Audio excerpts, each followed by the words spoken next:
Dr. B here with starting my series on demystifying the DSM.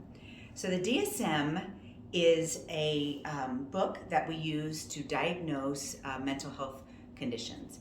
And there's several versions. We're on version 5 right now. It changes a little bit each time a new version comes out.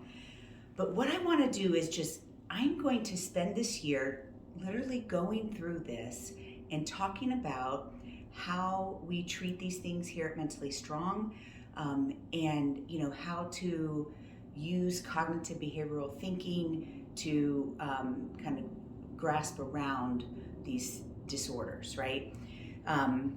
Mental health is very different than other medical disorders in that there is a strong both biological thing going on as well as a psychological thing going on. And the psychological is influenced by your environment, your choices, and so it makes it very unique in the way that we treat it, because we really need you or the person who is struggling with these things to be on board and helping and helping themselves. And that's what we do here at Mentally Strong, is we really try to empower you to help yourself. So the first chapter in the DSM is called Neurodevelopmental Disorders. So these are evident in children, and it includes even things like intellectual disability, which can be mild, moderate, severe. I personally have 2 children with intellectual disability, and they actually had a disorder that was progressive. So they started off with a mild intellectual disability, and towards the end of their life had their last IQ scores were in the 40s and 50s. And so anything less than 70 is considered intellectual disability. So the average person has about 100 on the score of your intellectual capacity. So not everybody has taken this test. Usually, if you have a child who you think is maybe a little slow, and you're concerned that their IQ is low, usually somewhere around 4 or 5 when they start school, the teachers or the pediatrician might notice and order what we call a Neurocyte Test. And in that Neurocyte Test, they will do an IQ test to see, is this child average in their ability to learn? So that's what IQ is. We don't need to know what everyone's IQ is. We know that the average is around 100. Anything lower than 70 is considered intellectually disabled, and they're going to need additional help to learn. It doesn't mean they can't learn, right? So how do we treat that here at Mentally Strong?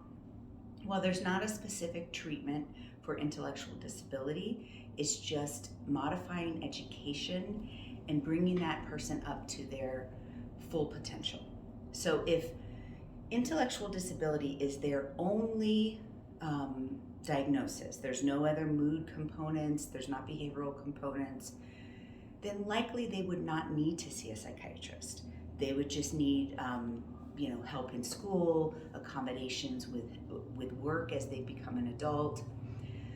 But oftentimes we see what we call comorbid. When I use the word comorbid, I'm talking about there's more than one diagnosis. So here at Mentally Strong, we do treat people with intellectual disability, but they often have comorbid mood disorders or other things that we are treating. And depending on their level, sometimes cognitive behavioral therapy is very difficult, because cognitive assumes that there is some level of intelligence to abstract think. And so we would have to assess if they really could do the complete Mentally Strong method. But they still could do the behavioral part of the Mentally Strong method, right? Anyone can learn new skills. And so we do treat intellectual disability here, and we want these individuals to come to their full potential. And so that is our kind of roundabout way of talking about intellectual disability, but it is always in conjunction. When we're treating it in the mental health setting, it's likely in conjunction with another diagnosis. All right, so there we go. our DSM series.